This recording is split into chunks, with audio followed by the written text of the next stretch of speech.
हरियापुर गांव में शिवा पानीपुरी वाले का एक ठेला था। शिवा की पानीपुरी बहुत मजेदार थी और दाम भी बहुत ठीक था, बस 10 रुपए।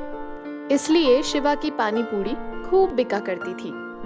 भैया हमको तीखी पानीपुरी बनाओ और हमारे लिए मीडियम।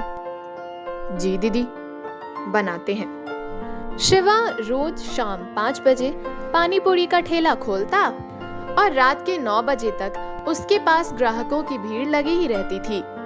वो बहुत खुश था। पानीपुरी से कमाए हुए पैसों से उसका घर अच्छा चल रहा था। ये लो भाग्यवान, तुमने मुन्ना के लिए नए कपड़े मंगवाए थे ना? अरे वाह वाह वाह। और ये लो तुम्हारे लिए नई साड़ी। अब इसकी क्या जरूरत थी? जरूरत कैसे ना थी? अब हम मुन्ना के लिए कपड़े खरीदने गए थे तो सोचा तुम्हारे लिए भी साड़ी खरीद ही लेता हूँ। बहुत बढ़िया है। ये हुई ना बात। हमको पहले से ही पता था तुमको साड़ी बहुत पसंद आएगी। वो क्या है कि तुम्हारे पसंदीदा रंग की है ना? वो तो है। और ये लो, ये रहा घर का खर्च। और पता है 10,000 रुपए बचाकर बैंक में जमा भी करवा दिए हैं। वाह, बहुत अच्छा किए। भगवान जी हम पर ऐसे ही कृपा बनाए रखें। हाँ हाँ।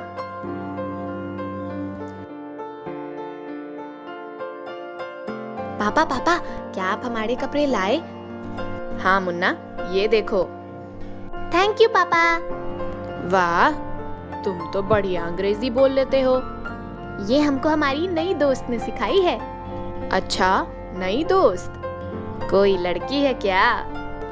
है, वो लड़की नहीं, दादी है दादी। अच्छा और क्या क्या सिखाया? बहुत कुछ। दादी माँ बहुत अच्छी अच्छी कहानियाँ भी सुनाती है। बढ़िया है। कभी कभी अपनी दादी माँ को घर भी बुला लिया करो। हाँ, अगली बार हम बुलाएंगे, जरूर पक्का बुलाएंगे। ठीक है मुन्ना। अगले 3 महीनों तक शिवा का पानीपुरी ठेला बहुत अच्छे से चल रहा था। उसकी आमदनी भी बहुत अच्छी हो रही थी। मगर फिर एकाएक महंगाई बहुत बढ़ गई। अब जब शिवा सामान खरीदने दुकान पर पहुंचा, भाई जी 5 किलो सफेद वाले बटाने दे दो।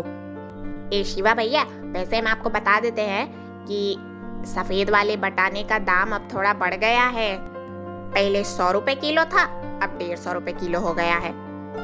अरे बाप रे, इतना महंगा? अब भैया, अब हम क्या कर सकते हैं इसमें? हमने तो खुद ही महंगे दामों पर खरीदा है। लेकिन सफेद बटाने के बगैर पानीपुरी तैयार कैसे होगी? चलो ठीक है, बांध दो, 5 किलो बांध दो। चलो ठीक है भैया। शिवा ने 5 किलो सफेद बटाने खरीद लिए। घर पहुंचकर, अरे सुनती हो, महंगाई बहुत बढ़ गई है। किराने के दुकान पर हर चीजों के दाम बढ़ गए हैं। ये बटाना 100 रुपए किलो था, अब देखो 150 रुपए किलो हो गया है। अब लेकिन कर भी क्या सकते हैं? आप भी पानीपुरी का दाम बढ़ा दीजिए। पर क्या दाम बढ़ा देने से पानीपुरी बिकेगी? अब जिनको खाना होगा वो तो जरूर ही खाएंगे ना। हाँ वो तो है। हाँ, आप भी 10 के बदले 15 रुपए प्लेट कर दो। ठीक है, यही करते हैं कल से। शिवा ने दाम बदलने का ठान लिया था। अब जब भी उसके ठेले पे ग्राहक आते, अरे दीदी महंगाई की वजह से दाम बढ़ गया है, अब 15 रुपए प्लेट है, बोलिए लगाऊं क्या? बाप रे, 5 रुपए बढ़ गए। अब क्या करूं दीदी, 10 रुपए में पड़ नहीं रहा है और हर चीज का दाम भी बढ़ गया है। ठीक है, दे दो भैया, पर तीखी बनाना। हाँ हाँ। कुछ ग्राहक 15 रुपए का दाम मान लेते थे और कुछ तो दाम सुनकर ही भाग जाते थे। अरे भैया 15 रुपए प्लेट है। अरे बाप रे, नहीं चाहिए, इतना महंगा? बाप रे बाप, लूट ही मचा रखी है पूरे देश में। पर अब शिवा क्या कर सकता था? 10 रुपए में वो पानीपुरी बेच भी नहीं सकता था। उस दिन शिवा का कुछ खास धंधा नहीं हुआ था। वो मायूस होकर घर लौटा। क्या बात है? आज काफी ग्राहक बढ़ा हुआ दाम सुनकर ही भाग गए। अरे कोई बात नहीं, धीरे धीरे ग्राहकों को ये दाम भी ज्यादा नहीं लगेगा। हाँ, उम्मीद तो यही है। आप अपना दिल छोटा मत कीजिए, कुछ दिनों में सब पहले जैसा हो जाएगा। ठीक है। अगले दिन फिर से शिवा ने पानी पूरी का ठेला खोला। आज भी यही हुआ। कुछ ग्राहकों ने पानी पूरी खाई और कुछ तो दाम सुनकर ही भाग गए। ऐसे अगर मेरे ग्राहक भागते रहे तो कैसे चलेगा?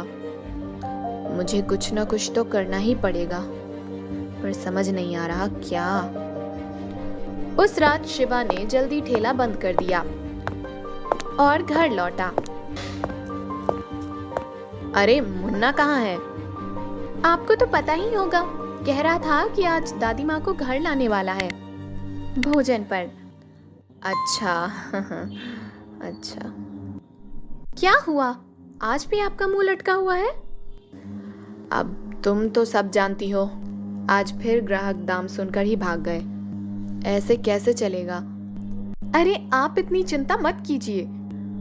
तभी दरवाजे पर खटखट हुई और मुन्ना और दादी माँ वहां आए। अरे माँ जी, आइए आइए। हाँ, बाहर तुम लोगों की बात सुनी, कोई समस्या है क्या? अब क्या बताएं दादी माँ, समस्या तो है ही। हम पहले 10 रुपए प्लेट पानी पूरी बेचते थे तो सब कुछ सही था। अब बताइए, बटाने और सारी चीज़ों के दाम इतने बढ़ गए हैं कि हमें भी 10 रुपए का 15 रुपए करना पड़ा। लेकिन अब तो हमारे ग्राहक दाम सुनकर ही भाग जाते हैं। मेरे पास तुम्हारी इस समस्या का समाधान है बेटा। जरा ठहरो, मैं अभी आई। चल मुन्ना। दादी माँ घर से बाहर चली गई। फिर थोड़ी देर के बाद वो हाथ में एक छोटा सा मर्तबान लेकर लौटी। ये लो बेटा। ये क्या है माँ जी? ये जादुई नमक है, तुम्हें इसे अपनी पूरी का आटा गूंथते समय डालना है, बस एक चुटकी भर के। अब पर इससे क्या होगा? डाल के तो देखो बेटा। शिवा ने वो मर्तबान लिया और वो सीधा रसोई में गया। उसने आटा गूंथना शुरू कर दिया और उस आटे में एक चुटकी जादुई नमक मिला दिया। अब तक तो कुछ नहीं हुआ माँ जी। देखते जाओ बेटा। शिवा ने आटे की पूड़ियां बना ली और जैसे ही उसने वो पूड़ियां तेल में डाली, उन पूड़ियों के रंग बदलने लगे। कोई पूड़ी लाल हो गई तो कोई हरी, कोई नीली तो कोई पीली, कोई नारंगी, कोई बैगनी, हर रंग की पूड़ियां हो गई।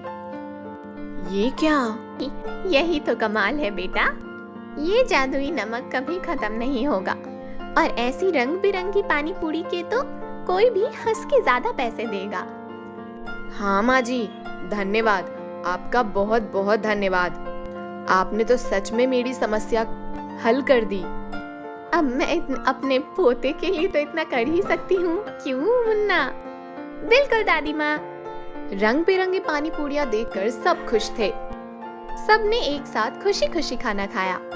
अगले दिन जब शिवा ने पानी पूरी स्टॉल लगाया तो रंगीन पानी पूरी देखकर ग्राहकों की लंबी लाइन लग गई। अरे भैया, ये क्या नया है, इतनी सारी रंग? हाँ हाँ, ये हमारी स्पेशल रंगीन पानी पूरी है, बस 20 रुपए प्लेट। शिवा अपने ग्राहकों को रंगीन पानी पूरी देने लगा।